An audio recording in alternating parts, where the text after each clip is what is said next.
Bueno, buenos días. Damos inicio a la defensa de tesis de maestría de Mercedes Mérula. Está su directora, Viviana Mankowski, el jurado, Natalia Coppola, María Florencia Di Matteo, Cecilia Durantini, quien les habla, y ahora presenta a Graciela Buonanotte, que es nuestra nueva directora de la maestría en docencia universitaria.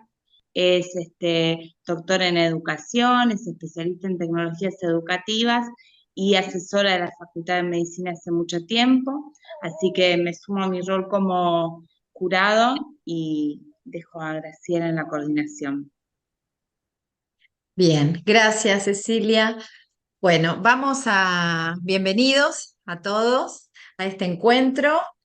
Quisiera recordar algunas cuestiones que son de índole organizativa. Mercedes seguramente ya las conoce, pero para recordar para todos los que estamos interviniendo acá, es que hay un plazo entre 40 y 45 minutos para la defensa de la tesis.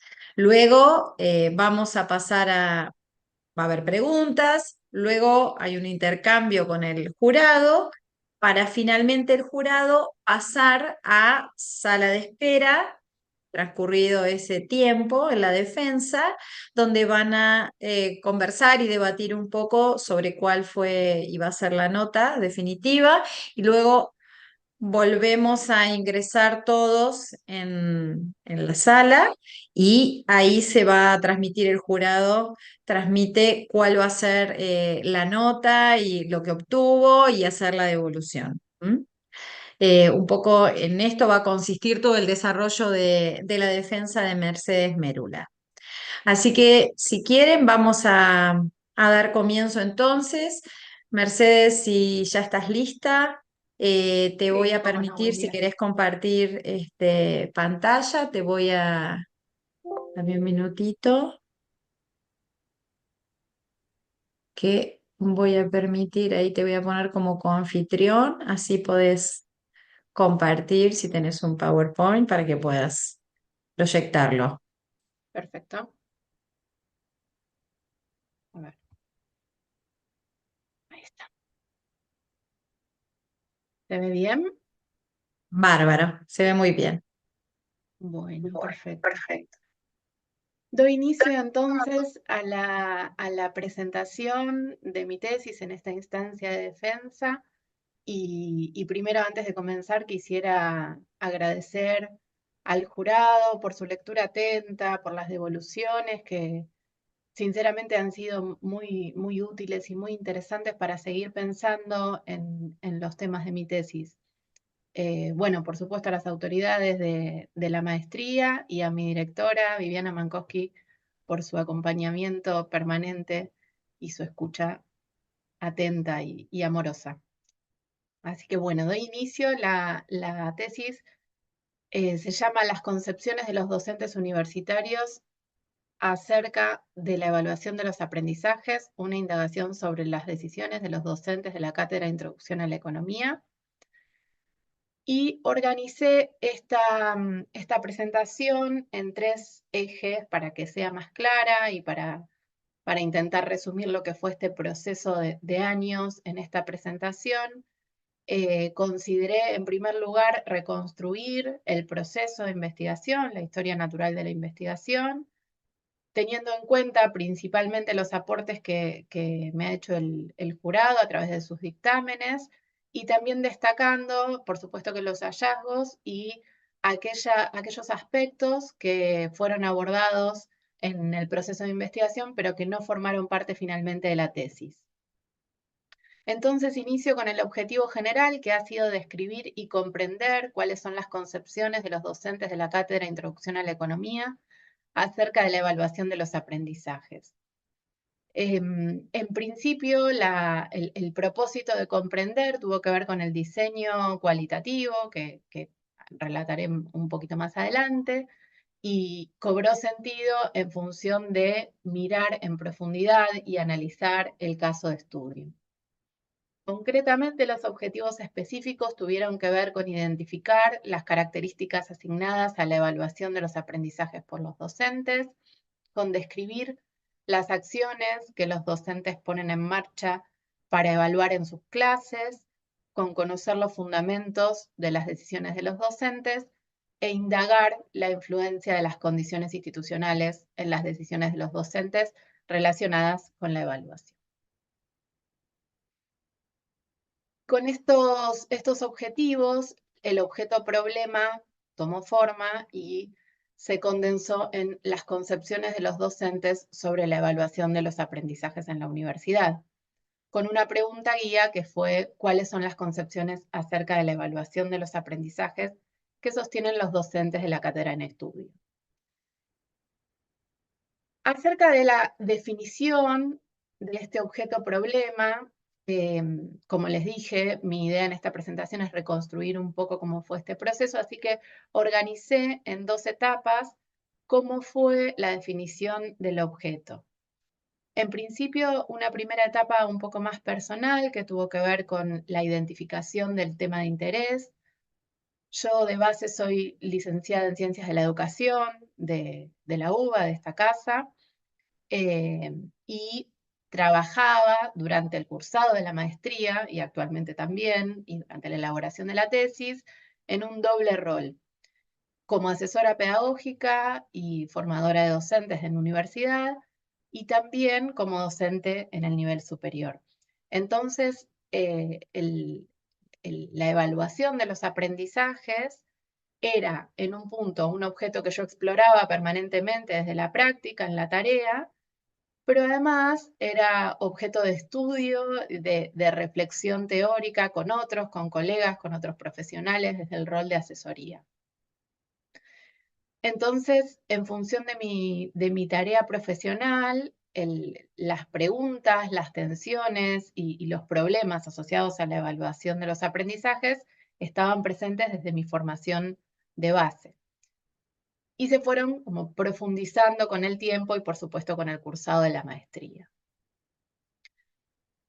Esto como una primera etapa más personal, les decía. Hubo una segunda etapa de definición del objeto problema, que fue mucho más sistemática y que formó parte ya del proceso de elaboración de la tesis, que inició con un ejercicio exploratorio, en donde me propuse recurrir al campo con la idea de recurrir como a los protagonistas, afinar las preguntas, ¿no? y delimitar de esa manera el objeto problema.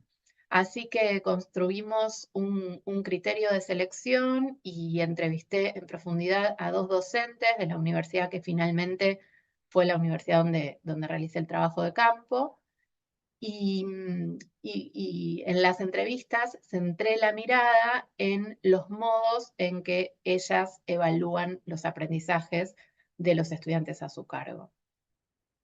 Esta primera ida al campo me permitió afinar el objeto y también, digamos, orientar la mirada hacia la otra parte de esta segunda etapa, que fue el rastreo bibliográfico. Esto fue una búsqueda, una lectura de autores más clásicos y de investigaciones recientes, publicaciones, etcétera, que me permitían, bueno, dar como más anclaje teórico a los aspectos que me estaba preguntando. Con respecto a esto último que les decía, adentrándome en la búsqueda de antecedentes, de publicaciones, etcétera, fui dando cuerpo al estado del arte a través de la búsqueda de publicaciones que organicé en 3 grupos, ¿no? Aquellas que vinculan concepciones con universidad, aquellas que vinculan evaluación de los aprendizajes con universidad y aquellas que vinculan concepciones, evaluación de los aprendizajes y universidad. Los primeros 2 grupos realicé la búsqueda en el área local, en Argentina, en los últimos 10 años, y en el caso del tercer grupo amplié un poco la búsqueda a países de habla hispana por la escasez de publicaciones en el área local, donde confluyeran estos tres grupos de áreas de interés, ¿no? Y en función de la elaboración del estado de la cuestión, pude definir el aporte de la tesis al campo.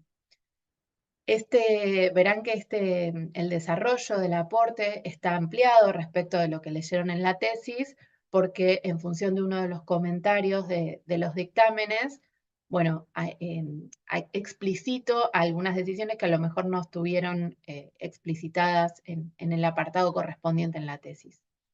Así que el trabajo se ancla en la intersección entre la noción de concepciones, de evaluación de los aprendizajes y de universidad, y destaco dos aspectos distintivos de mi tesis que tienen que ver, en primer lugar, con identificar la evaluación de los aprendizajes en un sentido más amplio de lo que podía encontrar en los antecedentes, ¿no? En general, en las investigaciones que recabé, evaluación de los aprendizajes se asocia a examen o a instancia formal, y yo me propuse utilizar un concepto de evaluación de los aprendizajes más amplio que incluyera otros tipos de evaluación más allá de la formal. En segundo lugar, el estudio de las características institucionales y de las condiciones institucionales fue importante en el desarrollo de la tesis, y además uno de los presupuestos de la tesis aborda la cuestión de las condiciones institucionales vinculadas a las concepciones personales, ¿no? Cómo se inmiscuye las condiciones institucionales en las concepciones. Y de esa manera presento las concepciones de manera situada, a diferencia del resto de las investigaciones, ¿no? Entonces estos dos aspectos los señalo como diferenciales.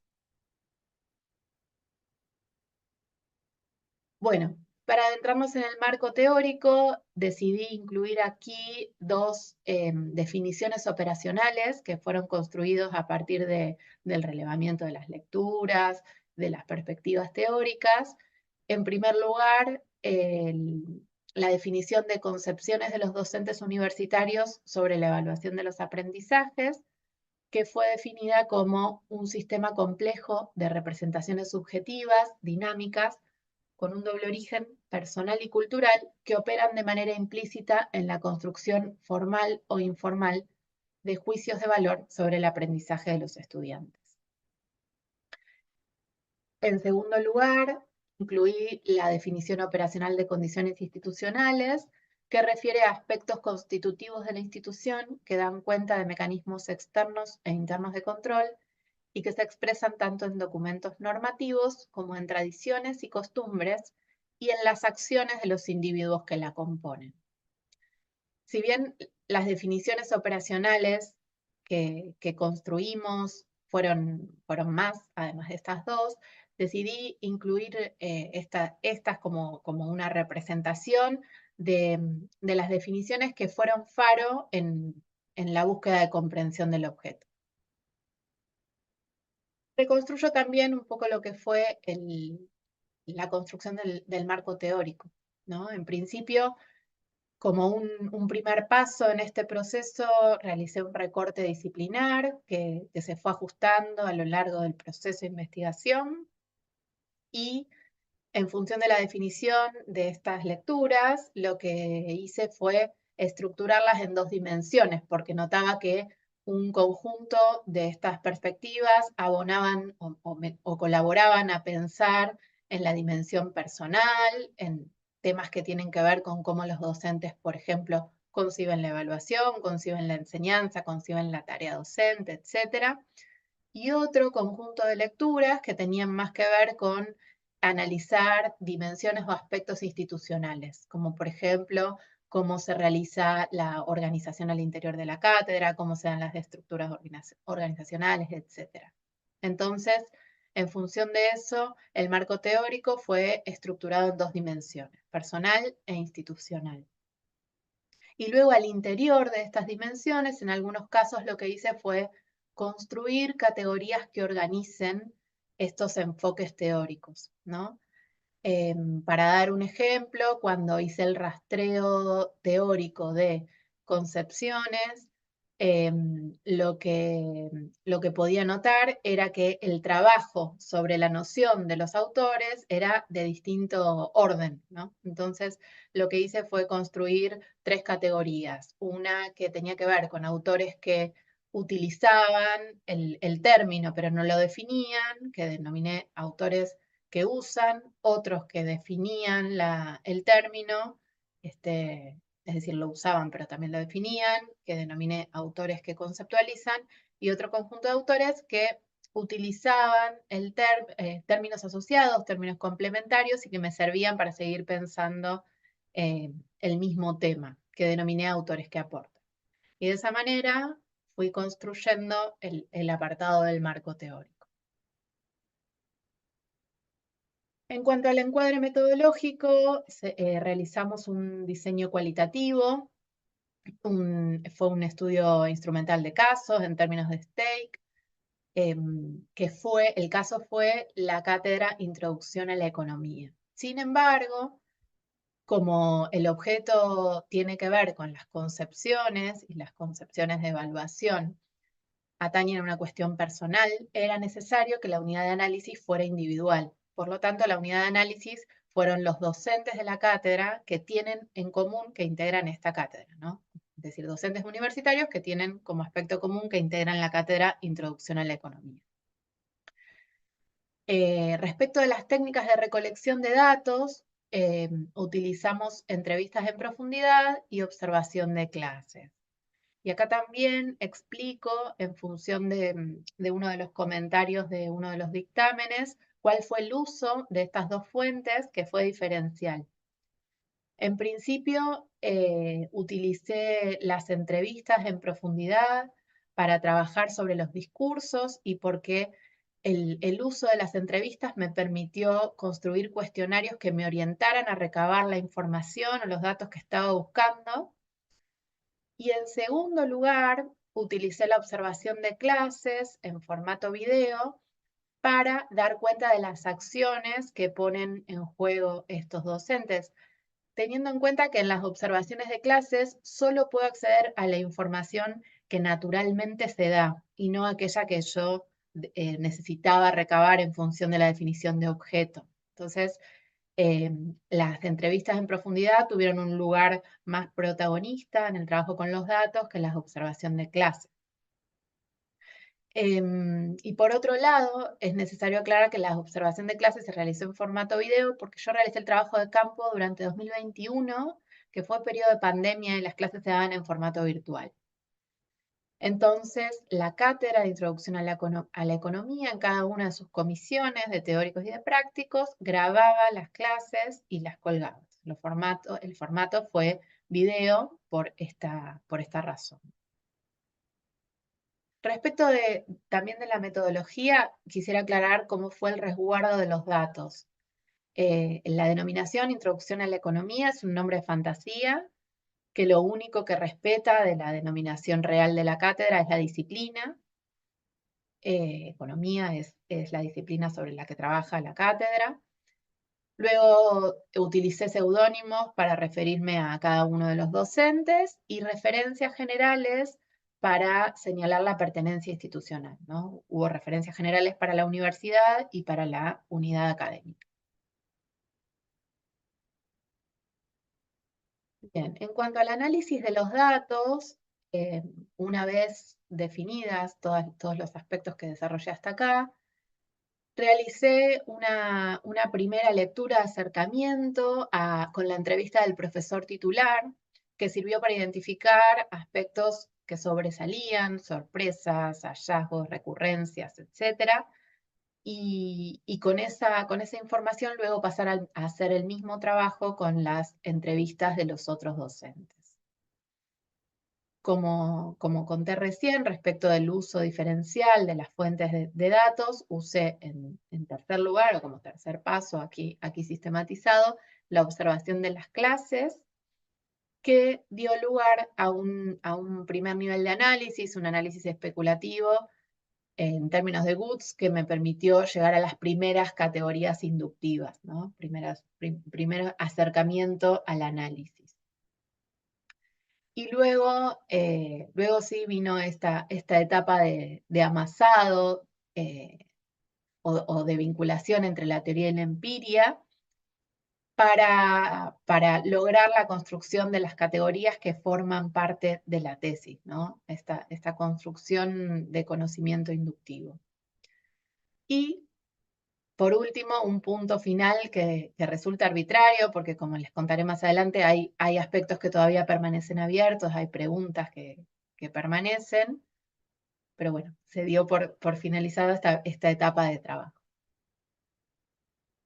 Entonces, para adentrarnos en el análisis de los datos, incluyo en primer lugar cómo fue el trabajo con la cátedra y su singularidad.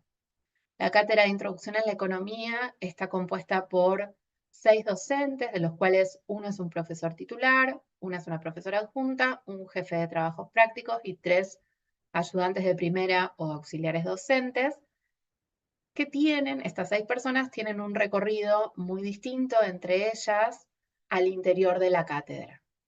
Entonces, a través de las entrevistas, indagamos en su historia al interior de la cátedra y además en aquellos sentidos que ellos asocian a la enseñanza, al contenido, al aprendizaje y a la tarea.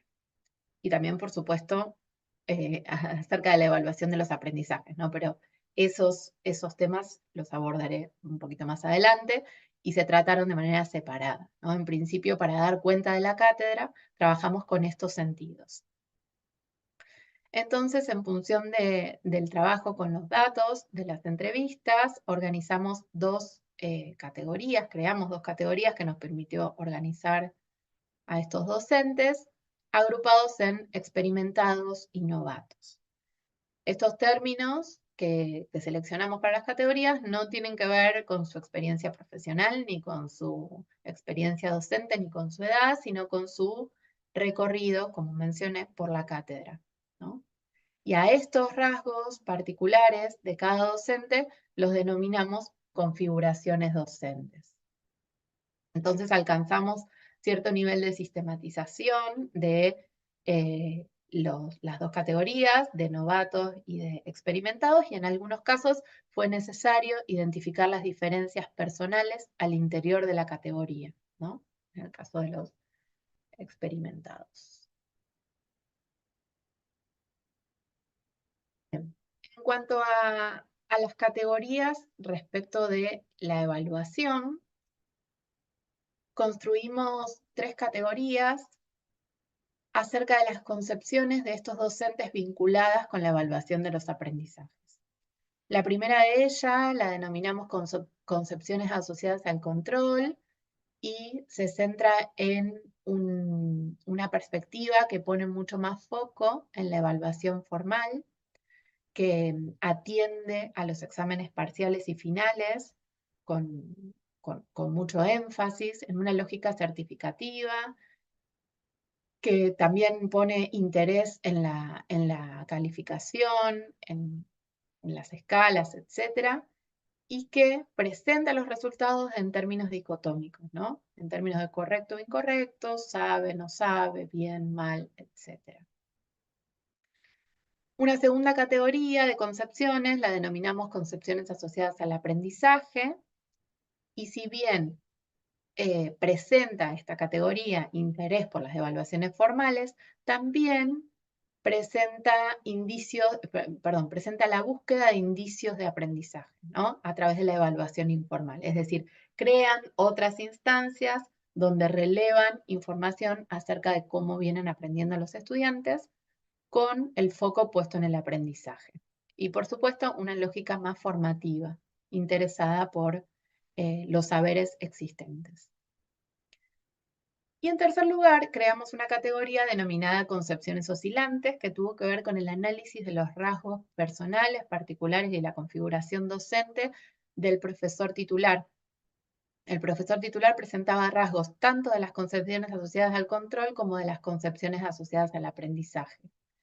Por lo tanto, creamos una nueva categoría para dar cuenta de esto, y su denominación oscilantes tiene que ver con esta lógica pendular o dinámica que no nos permitía incluirlo en ninguna de las dos concepciones previamente categorizadas.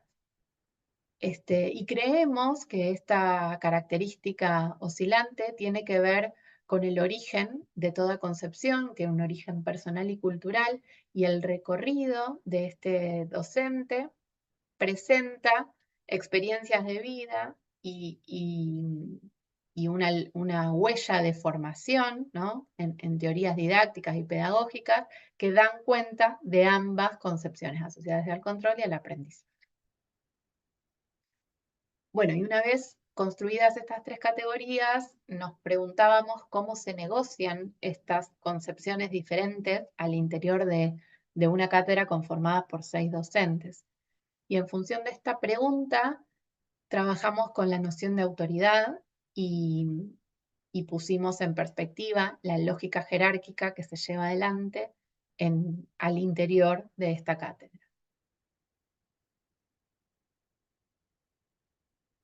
Bien. Un ejercicio que llevé adelante a lo largo de todo el proceso de investigación fue el ejercicio de reflexividad, ¿no? Retomo a Guber para dar cuenta de este ejercicio que me permitió prestar atención a mi propia subjetividad y a mi propio rol al interior de este trabajo.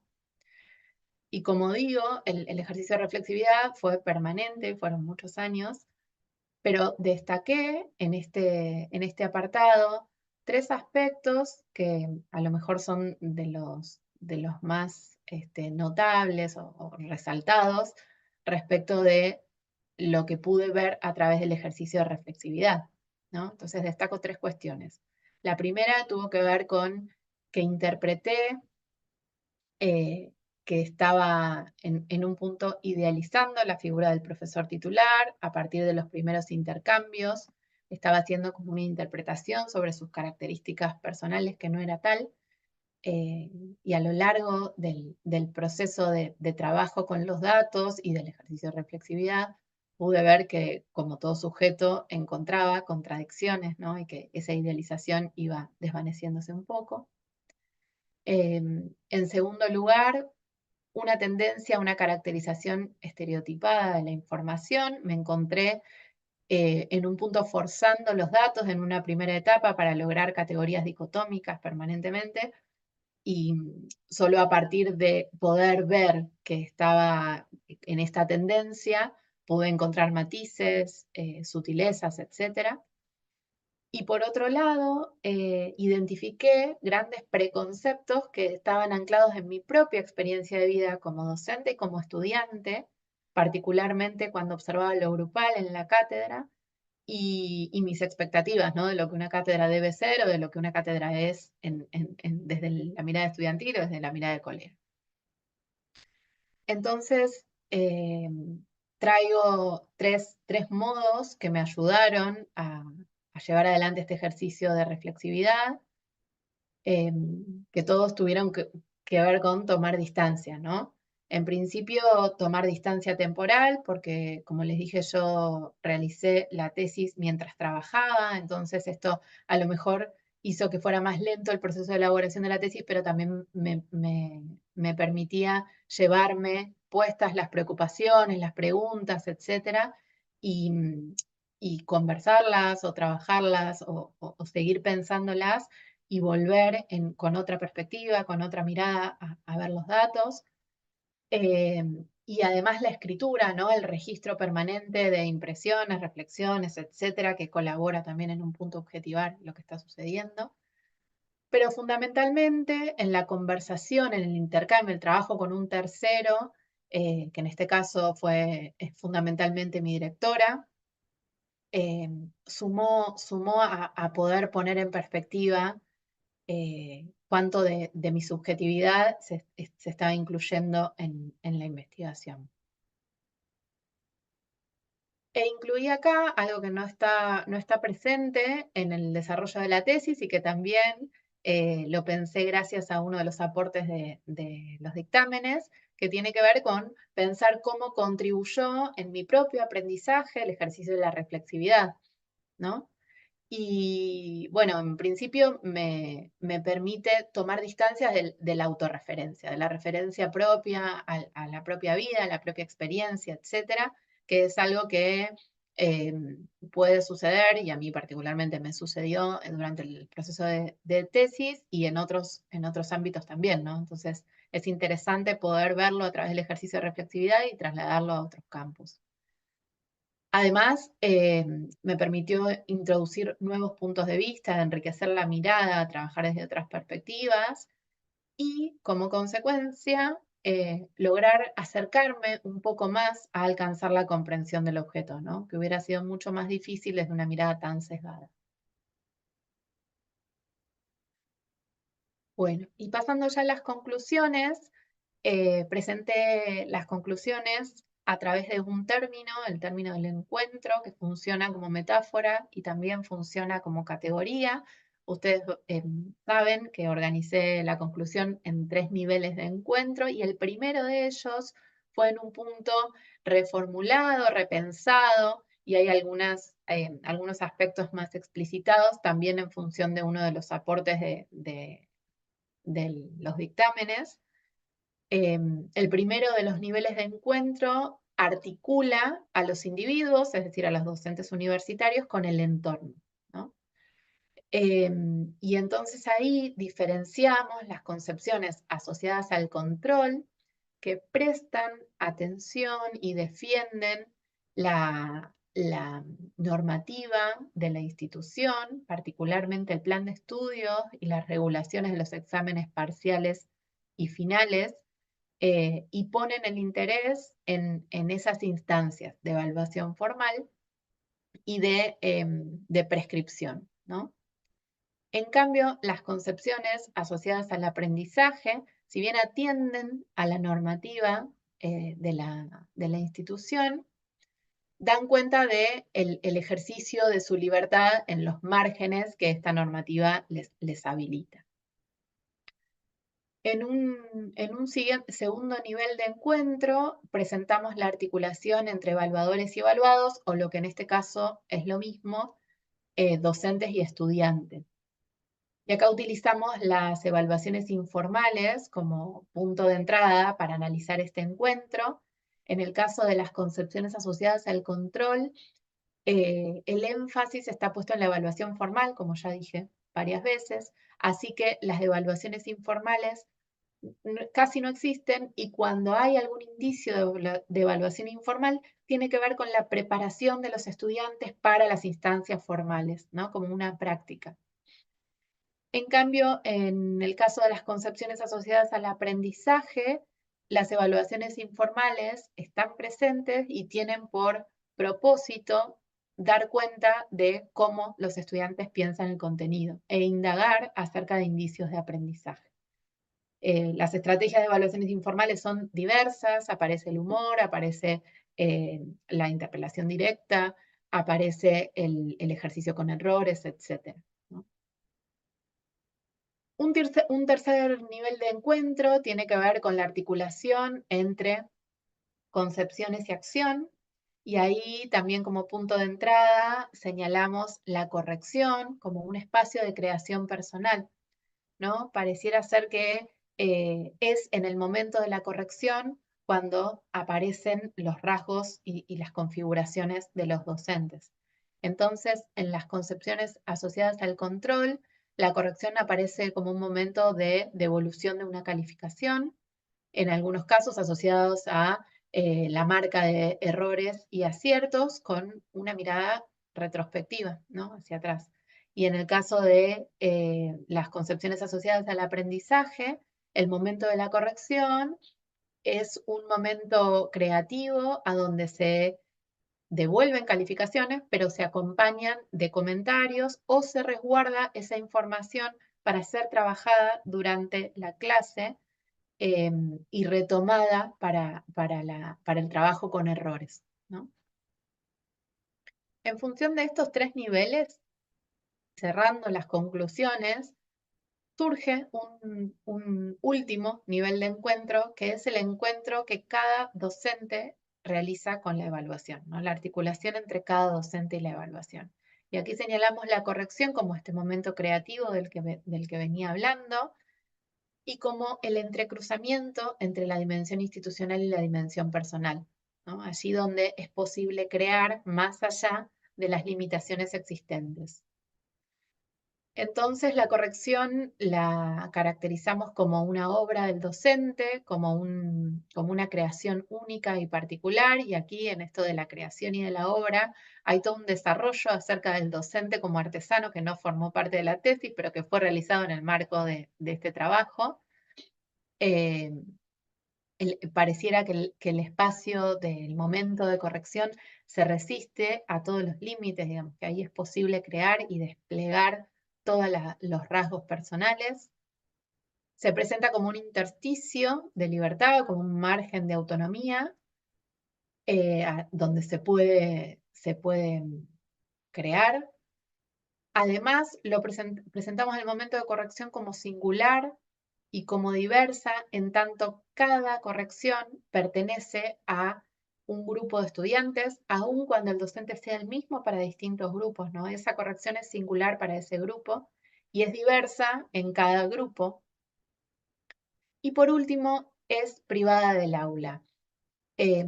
Encontramos que al interior de la cátedra no se comparten aspectos, criterios, ninguna cuestión vinculada con el momento de corrección, sino que se reserva este momento para lo íntimo de la relación entre el docente y los estudiantes, al interior del aula. Para cerrar, algunas reflexiones que son inicio, ¿no? Que proyectando quedan abiertas con una mirada hacia el futuro, hacia futuros trabajos, futuras investigaciones. Las organicé en dos conjuntos. Un primer conjunto que tiene que ver con hacerme preguntas respecto de este último aspecto desarrollado, la corrección, y otro conjunto de preguntas que cambia la perspectiva, deja de lado la perspectiva docente y comienza a mirar la perspectiva estudiantil. Entonces, en el primer grupo nos preguntamos si identifican los docentes la corrección como su margen de libertad y cómo lo hacen quienes conciben la evaluación asociada al control y quienes conciben la evaluación asociada al aprendizaje. Y en segundo lugar, y respecto de los estudiantes, nos preguntamos cómo interpretan los estudiantes las diferencias en la evaluación que aquí señalamos y de qué modo conciben los modos de corrección y de evolución, y si consideran las condiciones institucionales en la evaluación, de qué forma. Para cerrar en clave de encuentro, también algunas preguntas que nos hacemos en términos de cómo se encuentran o cómo interaccionan dos elementos, dos conceptos. Nos preguntamos si es posible estudiar las concepciones de los estudiantes acerca de la evaluación de los aprendizajes, si podemos pensarlas asociadas al control y asociadas al aprendizaje, como hicimos con los docentes, y de qué modo finalmente se encontrarían las concepciones de los docentes con las concepciones de los estudiantes sobre la evaluación. Bueno, muchas gracias por escucharme, por la mirada atenta. Solo me queda agradecerles una vez más. Estoy muy feliz de haber llegado hasta acá y estoy muy contenta y muy orgullosa de que podamos estar habitando este espacio de la universidad pública en un momento tan difícil. Así que muchas gracias.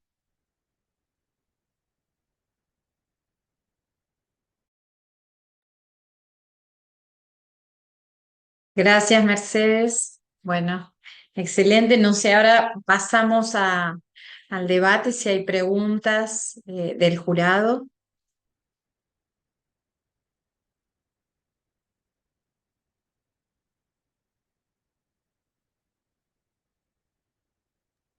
Bueno, voy a iniciar.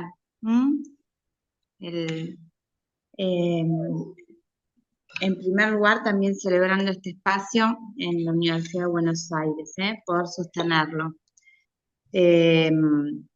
y poder compartir, producir conocimiento eh, en condiciones críticas, ¿no? Mercedes, te felicito. Para mí fue un gusto leer la tesis, realmente un gusto, un placer. Eh, Me pareció excelente el documento y encuentro en la defensa que mantiene tanto en la exposición, en la presentación que preparaste, visual, como en tu discurso, la misma claridad, orden, está adecuado al objetivo de una defensa, no volvemos a escuchar las citas de los autores, el marco teórico, digo, es una defensa, ¿no? Estás dando cuenta, no es un final de una materia de grado, es la defensa de un proceso de investigación que realizaste. A esto me refiero con cumple el objetivo de una defensa de una tesis, das cuenta de la investigación a nivel epistemológico, metodológico, de cómo y por qué trabajaste de esta manera. Me parece bien que tomes lo sustantivo en cuanto al objeto de estudio, a los objetivos, ¿sí? A las conclusiones. eh,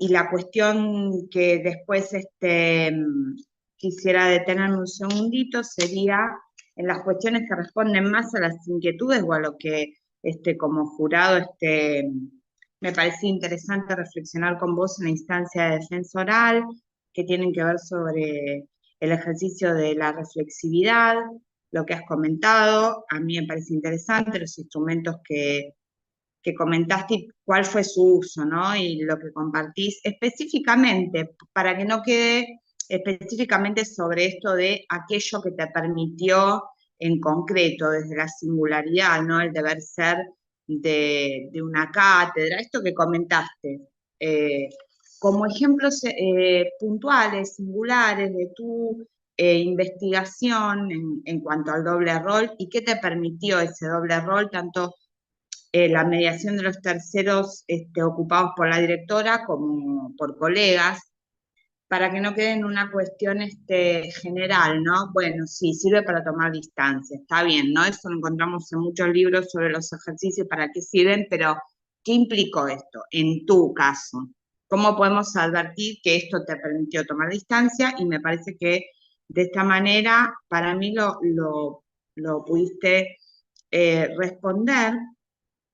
Creo que la comprensión del objeto y cómo vas reconstruyendo el objeto da cuenta de este trabajo permanente sobre cómo uno define y piensa un objeto de estudio al inicio de una investigación y cómo ese objeto se va transformando y complejizando.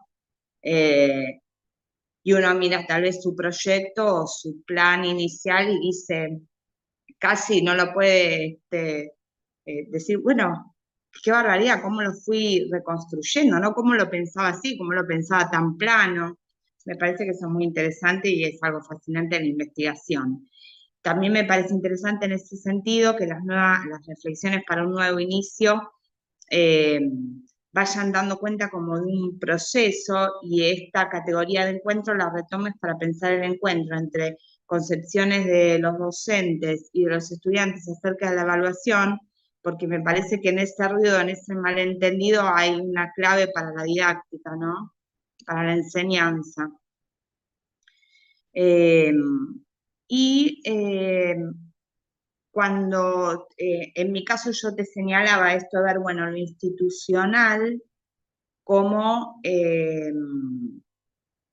no solo limita, sino que también habilita. ¿Y de qué maneras? ¿No? Es decir, no polarizar el cambio del lado del sujeto y lo instituido, la repetición en las normas institucionales, sino que también muchas veces los sujetos portan esta cuestión de la repetición, por diferentes razones que no vamos a mirar acá, ¿no? Pero que se han estudiado ya y las habrás leído también, ¿no? Entonces, como los reguladores internos, que tienen que ver con el control, con la repetición de lo establecido, también operan desde cada sujeto. A veces cuando se promueven proyectos o normas institucionales más novedosas, son rechazadas por los sujetos, ¿no? Y defienden lo establecido, que es lo conocido, que es lo que manejan, que es... Entonces, me parece que eso también está bueno para pensar el cambio.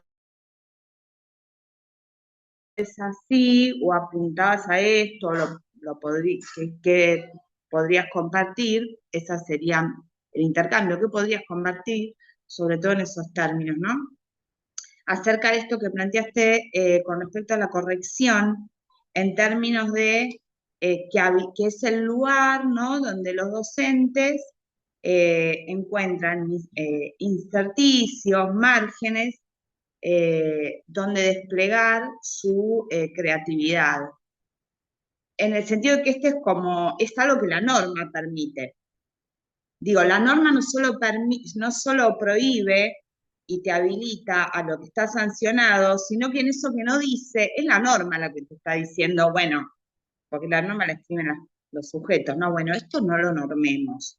Me parece que eso, cuán dura o cuán ajustada sea una norma, tiene que ver precisamente con la norma. En esa ambigüedad es lo institucional lo que lo está permitiendo, ¿no? Porque, y pienso que el individuo también se la va a ir rebuscando, pero la norma en esa ambigüedad, en no decir la corrección debe ser con una grilla, no sé qué, no sé cuánto, bueno, la norma también te está habilitando, a eso me refiero.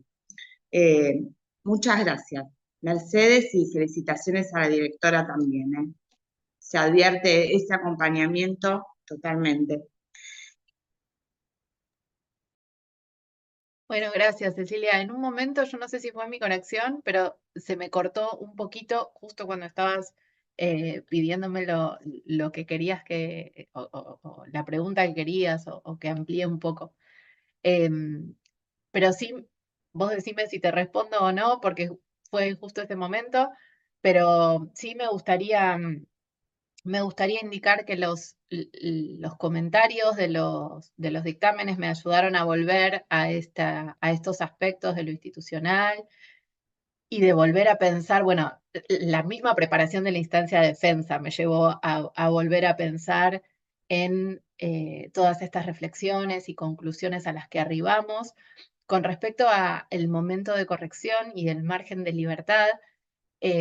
Si bien yo referí como ejemplo a la normativa de la unidad académica vinculada a los exámenes parciales y virtuales y al plan de estudios, también tenemos que pensar cuál es el lineamiento de la cátedra, ¿no? Que no está normado, no está explicitado, pero que sí tiene un funcionamiento propio y como dije cuando estudiamos la noción de autoridad, hay toda una lógica jerárquica que efectivamente funciona en esta cátedra, ¿no? Y decisiones unipersonales, decisiones un poco más consensuadas, cierta habilitación para el diálogo en determinados momentos y en otros momentos no. Entonces, digamos, todos estos aspectos de la dinámica de la cátedra también influyen en la definición de estos momentos de corrección. Es cierto que la corrección no está normada institucionalmente desde la unidad académica y tampoco está dicha desde el discurso del titular de cátedra, la adjunta, digamos, de quienes llevan adelante las decisiones más jerárquicas de la cátedra. Y en cuanto a lo que mencionabas acerca del encuentro entre estudiantes y docentes, me parece sumamente interesante pensarlo, realmente no lo había pensado, pero me ayuda a mirar hacia adelante, pensar este encuentro como alguna clave para seguir pensando la didáctica que necesitamos y que hace falta en el marco del trabajo docente en la universidad. Gracias, Mercedes. Sí responde, y lo que te había subrayado en ese momento que comentás lo de la conexión fue este tema de cómo tanto las normas como las tradiciones institucionales y demás, en aquello que no dicen, en sus ambigüedades, están habilitando eso, pero has Perfecto, no me había comentado perdido nada. Buenísimo, esta gracias. cuestión. Así que ya doy la palabra a mis compañeras de jurado.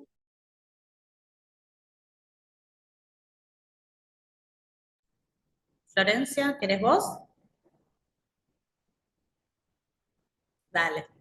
Bueno, ante todo, nada, felicitaciones a Mercedes y a Viviana por el esfuerzo también.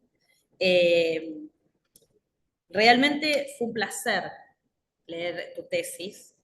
Lo comentaba con Cecilia en algún momento, que es una tesis casi doctoral, no solo por la calidad, sino por la profundidad y la calidad de análisis que hiciste. Es como desbordante, para decirlo así, es como muy, muy interesante. Cada diálogo, cada categorización que hiciste es absolutamente deliciosa, como quien diría, sobre todo para quienes estamos preocupados por la evaluación.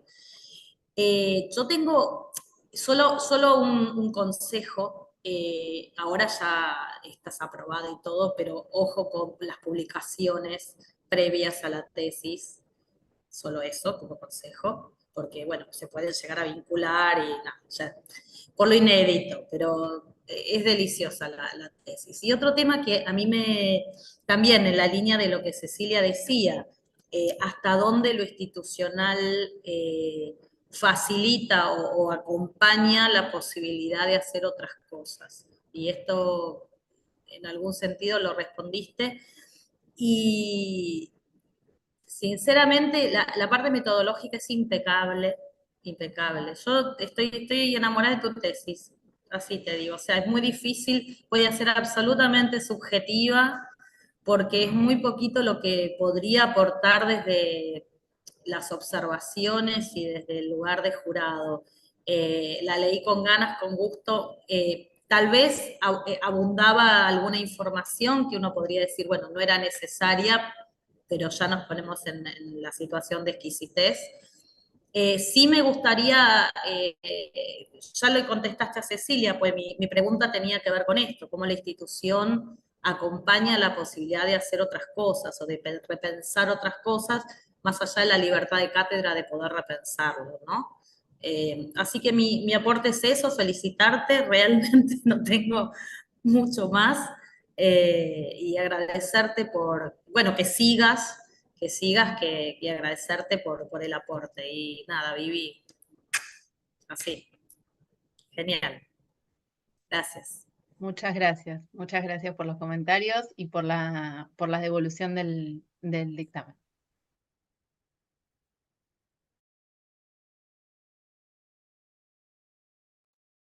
Bueno, voy yo. Bueno, coincido con mis colegas en que leer la tesis fue un gusto, o sea, fui recorriendo, aprendiendo y bueno, no sé si metiéndome un poco en tu cabeza, pero digamos, con todo este trabajo cuidado y detallado en donde fuiste explicitando todas las decisiones teóricas y metodológicas, ¿no? Bueno, ahí en este sentido, digo, me fui como poniendo en tu cabeza y, y viendo, digamos, toda la claridad, la rigurosidad, porque para eso hay un trabajo psíquico del tiempo, de la temporalidad y se nota en el documento de la tesis, en tu defensa, que es sumamente clara, cuidada.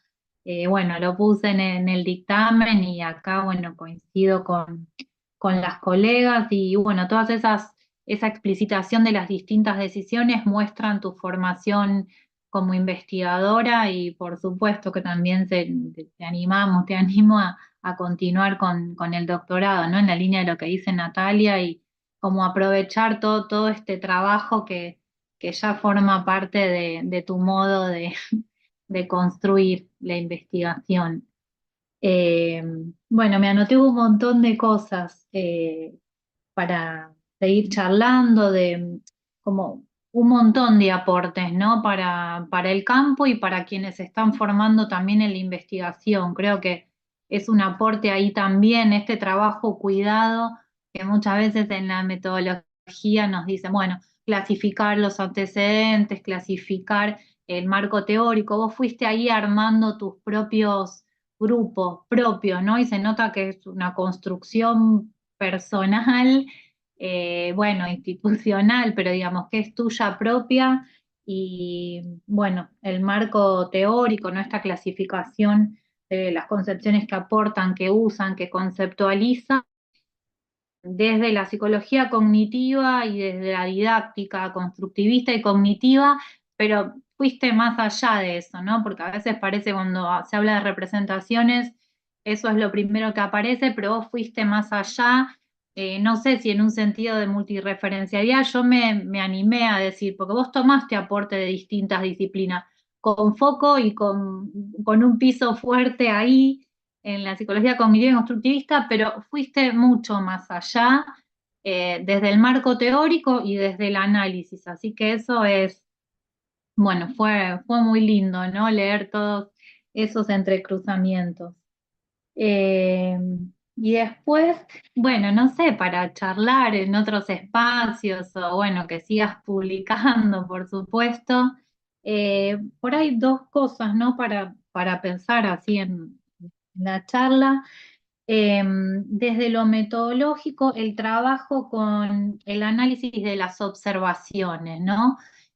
Vos fundamentaste en la tesis y acá también, digamos, por qué toma un lugar como mayor el análisis de las entrevistas y qué pasa con las observaciones de clase, pero ahí también yo tengo una pregunta, bueno, ¿en qué momento, cómo fuiste tomando esa decisión de esto vale como que está acá y la observación ahí, el lugar como que toma eso para seguir pensando como la decisión sobre eso, ¿no? Que también es como un aporte para pensar en la investigación.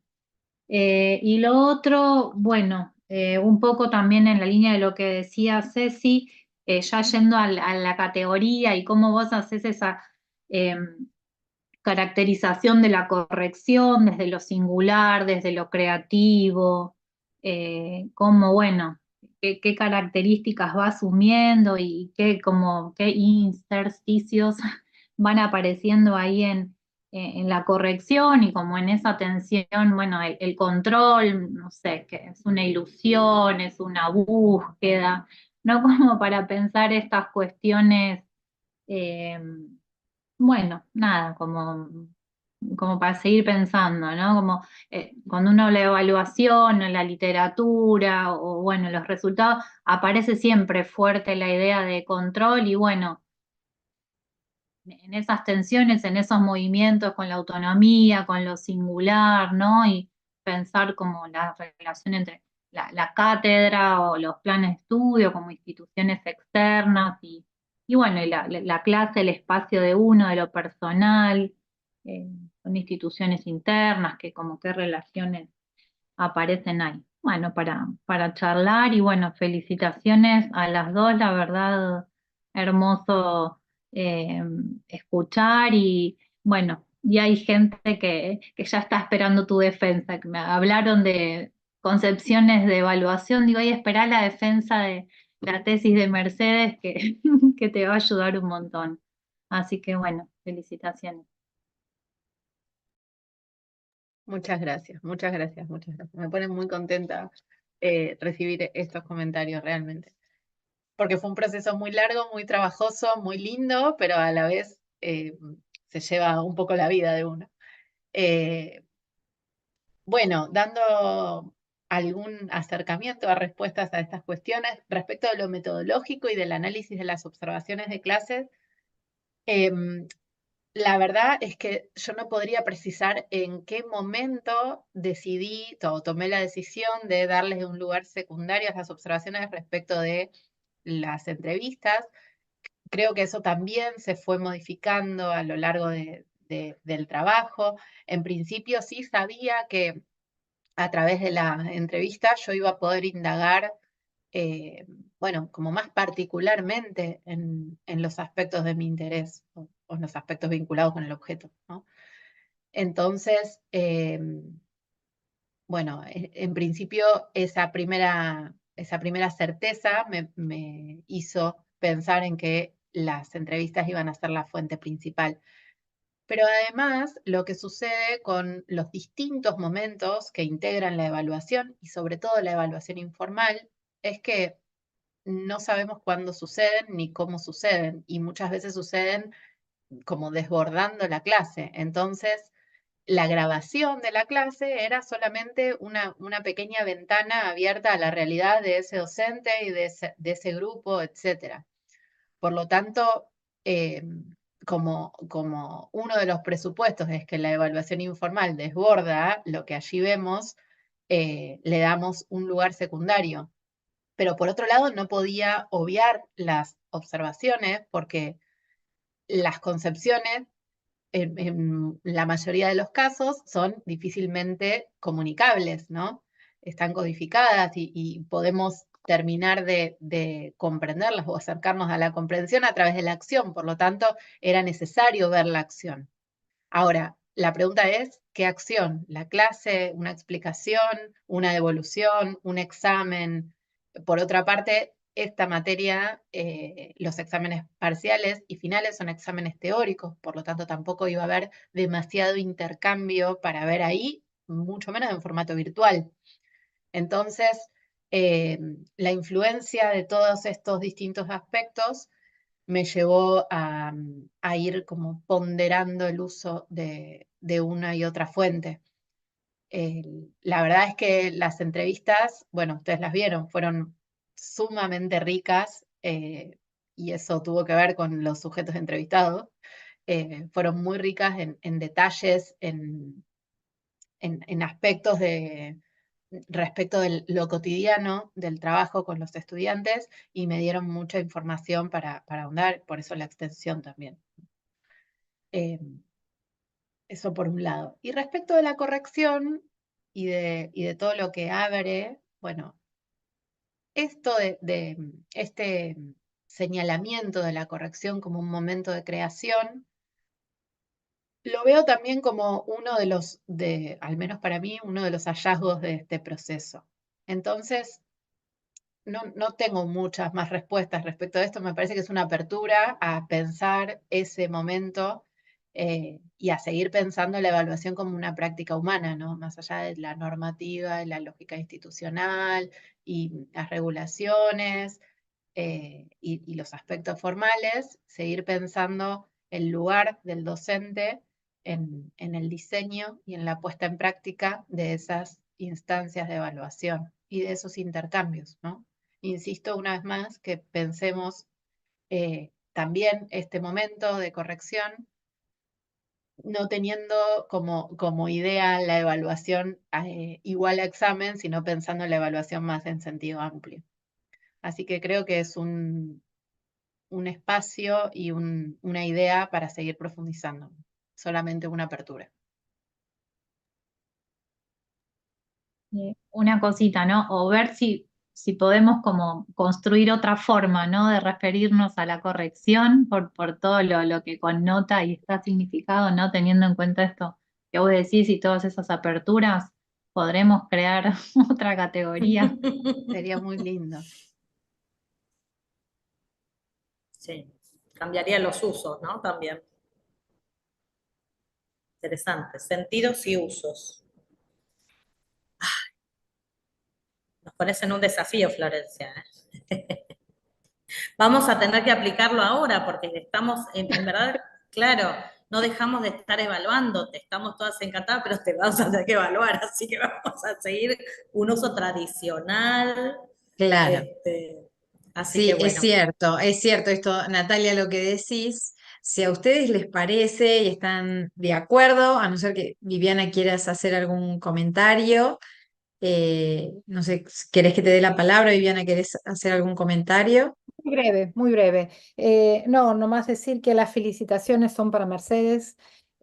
A mí lo que comparto con ustedes es mi alegría por estar participando acá como una forma de resistir al momento actual que está sufriendo mi casa de estudio, ¿no? Que está siendo tan vapuleada, y que nosotros podamos estar en este encuentro con este nivel de intercambio y de rigurosidad. Creo que es una forma de resistir con hechos, ¿no? Con conocimiento, como lo que transmite nuestra casa de estudios de la UBA. Eso por un lado. Y por otro lado, bueno, solamente decir, Mercedes utilizó una primera persona del plural para toda su exposición y su escritura, pero para mí tiene un logro, una primera persona como sujeto de enunciación de su conocimiento, de sus construcciones, de su seguridad y a su vez una cosa que destaco que me pareció maravillosa en el proceso, a lo largo de la temporalidad del trabajo, que es cómo ella fue dándose lugar a un pensamiento muy creativo. O sea, es poco común, lo voy a decir acá, Mercedes, y creo que no sé si te lo llegué a decir, pero es muy rigurosa y muy creativa a la vez. Y eso es para mí admirable, ¿no? Esa es su autonomía de pensamiento y eso es de un respeto de mi parte y de un aliento a continuar, como dijo Florencia, ¿no? Hay una creatividad un pensamiento muy claro, muy seguro en la teoría, pero a su vez una aventura, un espíritu de aventura a crear. Y la construcción del marco teórico da cuenta de eso, el análisis de los datos dio cuenta de eso, y bueno, acá está el jurado observándolo también. Nada más, brevemente. Gracias, Graciela. Gracias. No, gracias a vos, Viviana. Igual, más allá de que considero que la exposición de Mercedes fue brillante, siempre uno debe tener esa guía de un director. Y si uno no tiene un buen director de tesis, se pierde en el camino. Uno puede tener mucho ímpetu para investigar, muchas ganas, puede tener esa rigurosidad, ¿no? De la cientificidad, pero siempre, siempre la guía de un buen director, que es otra mirada, es importantísima. Y bueno, y el resto de los jurados debe saber muy bien esto, que un buen director, cómo a veces puede, o un director no tan bueno, ¿no? Puede hacer virar el desarrollo de esa tesis para adelante o quedarse a mitad de camino. Así que bueno, felicitaciones a ambas, principalmente a Mercedes, pero bueno, a ambas. Y si les parece, bueno, luego de todo este intercambio vamos a proceder entonces a la evaluación y a la calificación. Vamos a ir a la sala de espera. Mercedes, a vos te dejamos un ratito y yo voy con el jurado ahora para la sala de espera para la calificación. ¿M? Así que los voy a Perfecto. ir pasando. Perdón, Graciela, se me mezcla Sí. con otra instancia muy cercana que tuve. ¿Yo participo también de esa instancia? No. ¿O No, sí? no, No. O sea, yo no. también me quedo en sala de espera. Vos también te quedás en sala de espera. Solo el jurado ahora va. Perfecto, perfecto.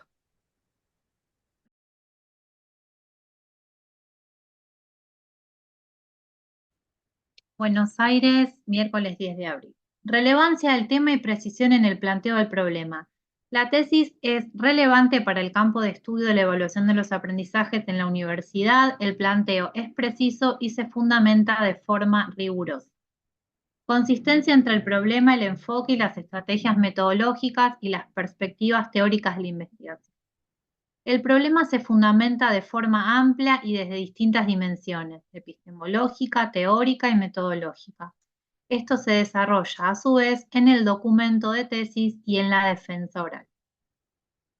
Claridad y rigurosidad en el análisis de los resultados. Se destacan las técnicas de recolección de información, como el análisis de los datos, que resultan sumamente claros, así como la rigurosidad y consistencia con el marco teórico y los objetivos de investigación. Coherencia de la argumentación y las conclusiones. La argumentación es coherente, avanzando en la complejidad sobre la comprensión del objeto de estudio. En las conclusiones recapitula el trabajo realizado, presentando las principales categorías de análisis construidas y sigue profundizando el análisis, encontrando nuevos sentidos e interrogantes que permiten continuar el proceso de investigación. Selección y uso de fuentes y bibliografía para el tema y actualización. Tanto el trabajo con los antecedentes como el marco teórico expresa un uso cuidado y fundamentado en cada elección. Asimismo, emplea diversidad de fuentes pertinentes al tema que son recuperadas para el análisis de los datos y las conclusiones. Emplea diversidad de fuentes para fundamentar las decisiones asumidas. Orden, claridad y significatividad en la exposición oral y en las respuestas al jurado.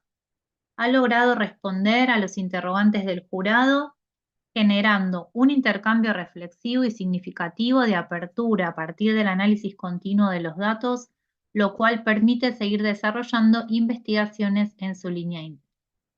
Apreciación general. Esta tesis constituye un aporte sustantivo al campo de estudios a nivel teórico-conceptual por sus hallazgos y metodológico en cuanto a las definiciones operacionales de sus dimensiones y categorías de estudio y a la triangulación metodológica. Se valora el trabajo de lectura crítica para la elaboración del marco teórico con categorizaciones y articulaciones propias entre dimensiones y teoría. Se destaca la mirada reflexiva y la construcción personal presente a través de una diversidad de interrogantes que permiten seguir pensando y analizando. Animamos a la tesista a continuar con estudios doctorales. Por todo lo expuesto, este jurado decide por unanimidad calificar la tesis como sobresaliente con mención especial. Felicitaciones. Muchas gracias, muchas gracias. La devolución me hizo emocionar. Realmente muchas gracias. Estoy muy agradecida de Claro. las palabras de todo el jurado y eternamente agradecida a mi directora. Así que, bueno, es un broche de oro. Claro que sí, a compartirlo con los que más te quieren. Bueno, Mercedes, Mi- muchas felicitaciones y muchas gracias a todas, queridas colegas, por el tiempo, la lectura, por este encuentro, ¿no? Muchas gracias, la verdad, de mi parte. Bueno, muchas felicitaciones nuevamente, Mercedes. Y bueno, ya no sé si sabrás, parte de todo lo que es el dictamen es que vos vas a recibir una copia de este dictamen por mail y bueno, vas a responder luego a una comunicación formal, ¿no? Y te vas a noticiar de esta comunicación. Así que bueno, felicitaciones nuevamente. No sé si alguien quiere agregar algo más. A festejar, Mercedes, A a festejar, festejar. así que damos por Más que concluido este merecido. acto entonces. Bueno, un gusto. Muchas gracias. Hasta Un luego. gusto, un Muchas gusto. Hasta gracias, luego. muchas gracias.